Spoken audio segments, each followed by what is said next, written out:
Hi, my name is Misha Calvert, and this is Film on Tape, an audio library of everything that I have learned as a filmmaker. I really hope that this is helpful to you in some way. And if it is, feel free to check out my website, mishacalvert.com. You can see my writing and directing there, and you can also sign up for very occasional emails that I send. All right, on to the show. I'm recording this episode on November 6th, which is the day that we received the results from the American presidential election here in 2024. There's so much that I could say, and I think the main thing I want to get across in this episode is how to move forward when it seems like there maybe is no point to moving forward, or like all is lost, or like the road ahead is very dark and filled with stabby things that are going to cut you and hurt you. Maybe if you're like me, you've lost a lot of respect for your country, or just don't know how to move forward. This episode is for you and for that. The streets of New York this morning were like 28 days later. I mean, there was nobody out. Rarely have I seen it like that. Very early on New Year's Day, every year it's like that. And then I was here in New York for the results in 2016, when we all in New York thought that Hillary would win, and she did not. So there is a collective grief in New York City right now that probably won't fully have lifted by the time you are listening to this, and that will probably last for years. I was feeling quite dark this morning and wanted to try and formulate an episode so that I could figure out how best to move forward and hopefully lift up some of you listening to feel like there is a path and there are things that you can do to try and salvage yourself, your community, your country. I don't like to sit around and wait. Action makes me feel better. So this is an episode dedicated to reframing and action. How to create art when the world feels like it's falling apart.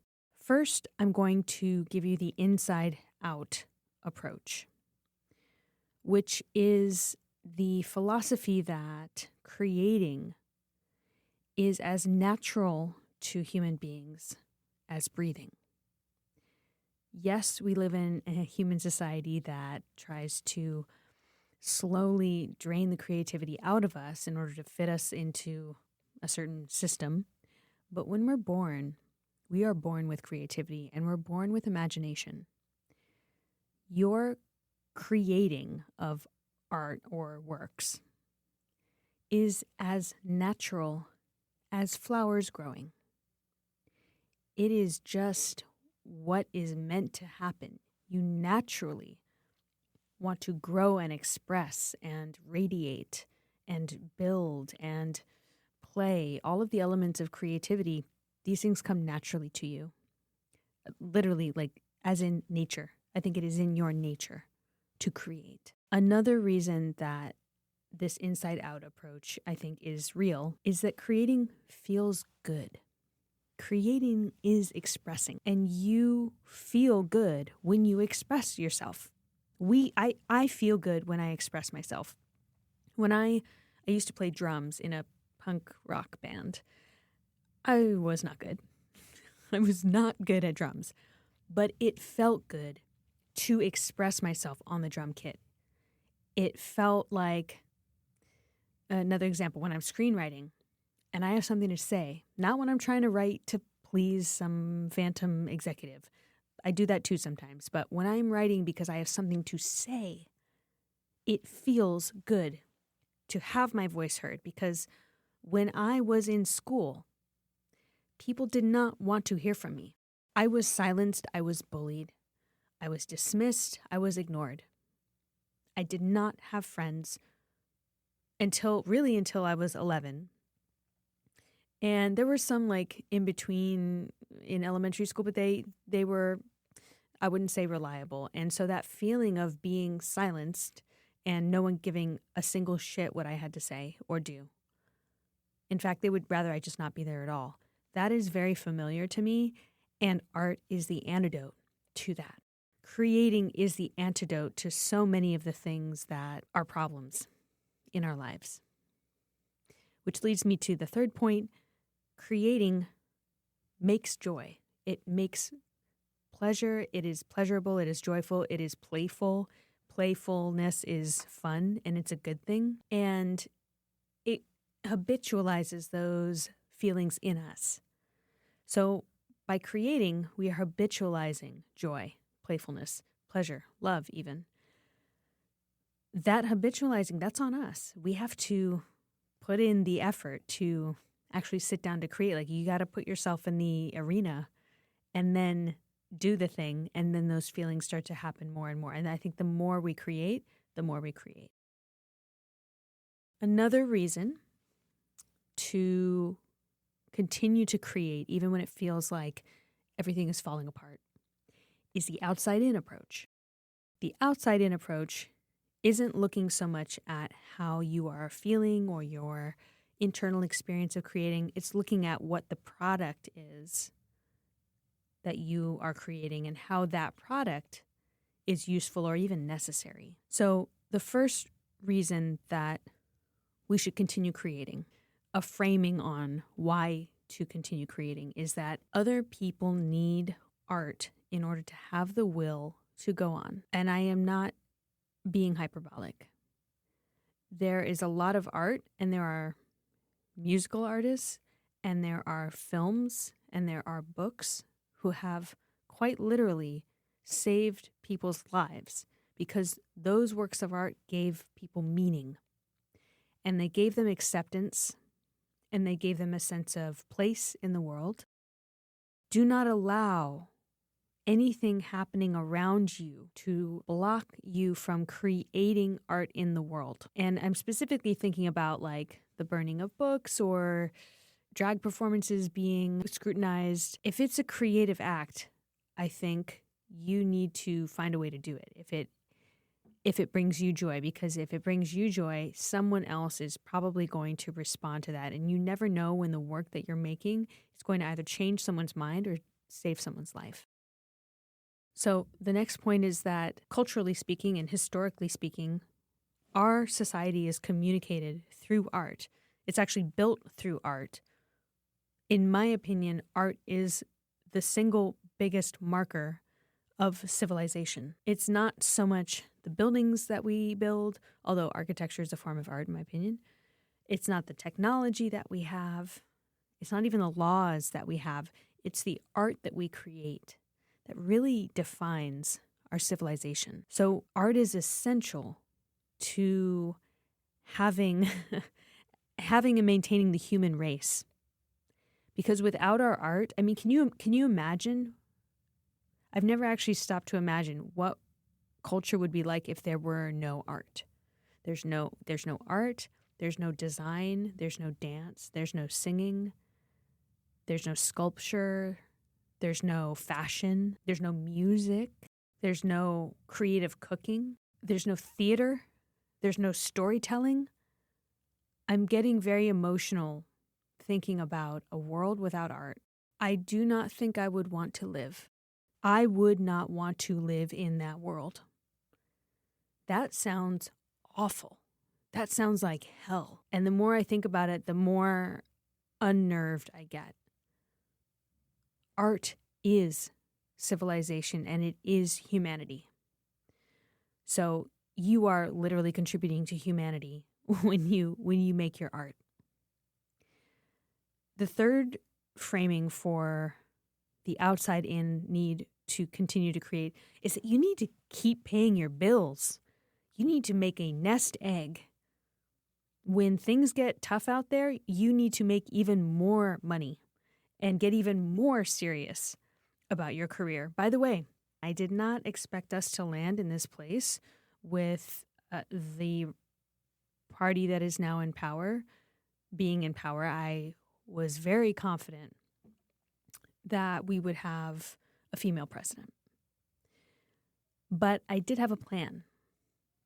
And slight detour here, but it will come back to the point that I'm making, which is my plan was, okay, if things don't go the way that I hope they will, that means that the country is probably going to take a very dark turn for a while. And it is even more important that I get my shit together and I make even more money so that I can have more freedom and so I can leave if I want to. And so that I have more options. And that means that I want to have my health at a certain place. I want to have my appearance at a certain place. I want to have my creative output at a certain place. And that creative output is linked to my income. So I want to have my income at a certain place. And ironically, the world falling apart in this specific example is the very thing that is going to make me a better version of myself. Because I would have done all this stuff anyway. It just wouldn't have been on as short, fast and furious a timeline. But now I'm like, oh, right, there's no time. There's no time to do this the leisurely way. I need to radically condense my timeline on what I'm trying to accomplish because there may not be an opportunity in a year. So how crazy is it that the thing that I've been dreading for so long finally comes, and it is the very thing that makes me a better artist and better business person and just overall better. It lights a fire under me to become better. I was not expecting that outcome. But here we are, and that is my reframe on how I can take what is a living nightmare and turn it into something that works for me. So all that being said, you need to keep creating art because you're an artist. And I encourage you to figure out how to get paid for your work. And particularly now, I encourage you to find ways to get paid even more than you were getting paid before so that you have money, so that you have options, so that you have freedom. The third reframing on how and why to keep creating art during this dark time is that art is power. Art is power, not just the work itself of art. We spoke about why that is power, but the platform that you create is power. I mean, we just saw it play out in real time where one candidate who is, I will admit, a genius at marketing. Is he borrowing from some pretty bad operators? Yeah. He's taking strategies straight out of World War II. But he is very good at marketing. And as such, he is able to build a platform. He's able to build an audience. Now, this can be used for evil. It can also be used for good. So I say, fight platform with platform. Fight numbers with numbers. And the more this isn't for everybody, obviously, but the more you can embrace that audience's power, the more you're going to get over whatever, we all have initially issues around building a platform or feeling a little shy or wanting to hide or who am I, who do I think I am, all that stuff. That starts to melt when you realize it's not about me. It's not about me and my issues. My issues are smaller than the bigness of my purpose is big. My purpose is very large, and my ability to execute on that purpose is very large, and I cannot let the smallness of my insecurities get in the way. Can I jump in for 1 second and just tell you that I love coaching people? I've been doing it for over a decade, working with high net worths, executives, a lot of actors, a lot of writer-directors, people looking to activate their creativity.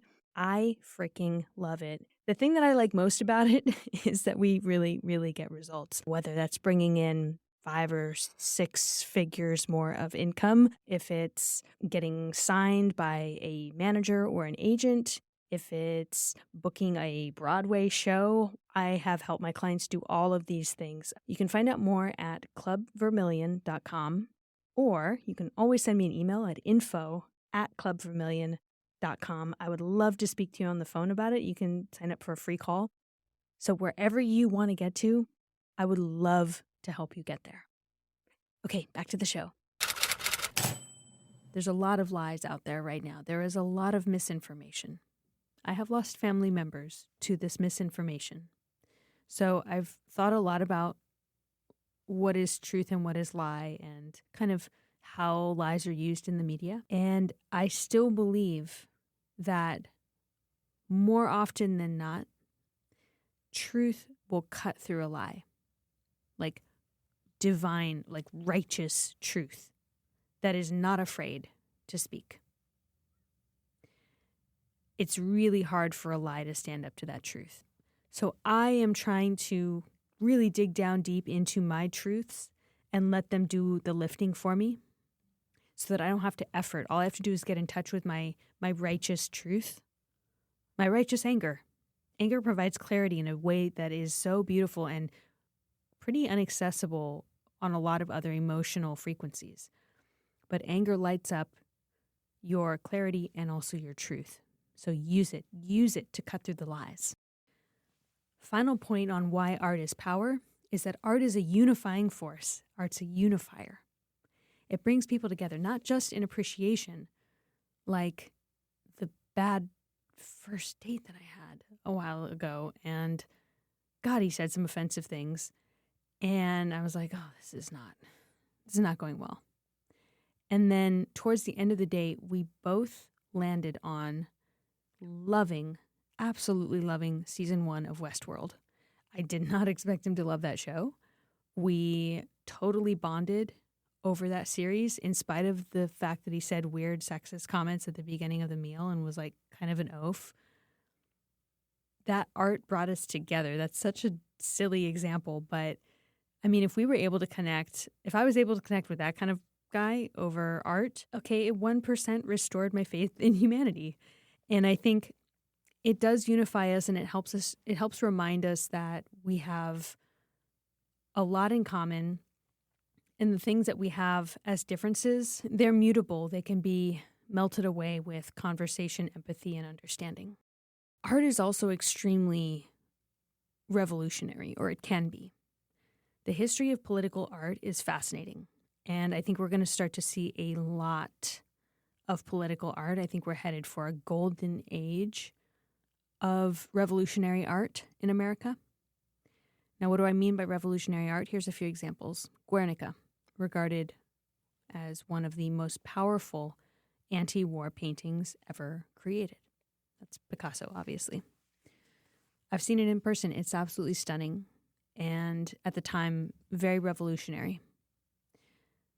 You have Cabaret from Germany during the Weimar period, which was kind of the only way that you could be critical of politics at that time. It was through satire, through performances, and that was how people criticized what was going on in World War II. You also have gospel music, which was formed in black churches in the 1800s and came off the back of African American spirituals from slavery that were married with Christian hymns.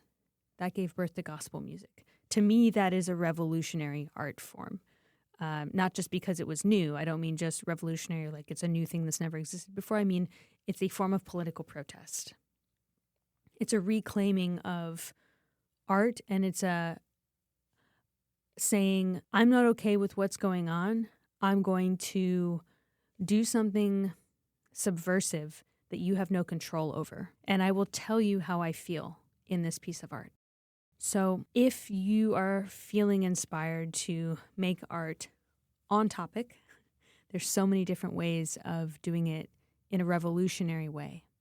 Not just a way we've never seen before, but a way that criticizes the thing that you think needs to be brought to light, tells the truth, expresses your voice, and has something to say, has something really important to say. Okay, that's all very well and good. We know why it's important to continue to create during a nightmare hellscape. How? How do you do that? How do you keep going as an artist if you are having trouble getting out of bed, controlling your anxiety? I mean, I got to the office this morning and I'm a pretty grounded person. I sat down on my computer and I was shaking. I have never experienced that. And I wasn't even, it's not like I had just, run up the stairs or something. I was shaking from nerves, from just, my nervous system was totally overwhelmed. And I think the most important thing when trying to continue to create is that you ground and you regulate your nervous system. Luckily, I have an episode all about regulating your nervous system as an artist. Highly recommend it. And if you are able to keep regulated, stay grounded, you're going to have a much easier time continuing to create your art, which will only make you feel better and better and better and better. So another tactic you can use is to find your voice. I mean, literally, find your voice. It might be raspy. It might be a roar. You might have to shout into a pillow. You might speak it to your friends. You might sing it in your shower. You might write it down. You might never have had something to write about until now. But now you see that you're on the brink of potentially losing rights, money, your home, your family, depending on what policies are going to come into play. And suddenly you have something to say. You must say it. And you put it into whatever medium makes sense. You can put it into the ground with trees that you're planting and gardens that you're landscaping. You can put it into a play. You can put it into your body and dance it. You can put it onto a canvas to paint it. You can cook what you want to say and serve it for dinner. I mean, there's just so many ways to say what you got to say. But if you don't say it, chances are it will remain unsaid because you have such a unique perspective. You have to find your voice. Find it and use it. And then use it on your audience. You have to find your audience. Find the people who need to hear what you have to say, see you saying it, and feel what you are feeling. Feel what you're trying to convey. There are people out there who are just desperate to resonate with you, like a little tuning fork, two tuning forks talking to each other. There's people out there who are so in need of community right now. The internet is just very lonely. It's an echo chamber. Your phone can't give you a hug, and your computer can't really relate to you as much as AI is going to try. I don't trust that shit for a second. And I think that ultimately the only relationships that are going to matter are human-to-human relationships. So find your audience, hang on to them tight, and help to serve them. You want to serve them and give them what they need. And then by all means, find the people that really light you up, that you feel supported by, and let their artwork serve you as well. This is the power of artists. This is the critical need for creators in these dark times. And forgive me if I sound a bit hyperbolic today. It's been a very emotional day for me and everyone that I know, and life will go on. It will go on so much better if we can all continue to expand and blossom, because I truly believe it is our birthright. I'll see you next week.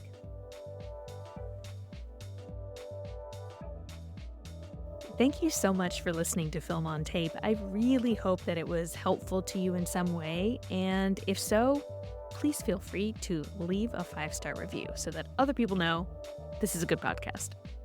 If you want to check out my work as a writer-director, you can see it at www.mishacalvert.com, or drop me a DM. The best way to get a hold of me is on Instagram at Misha Calvert. See you next time.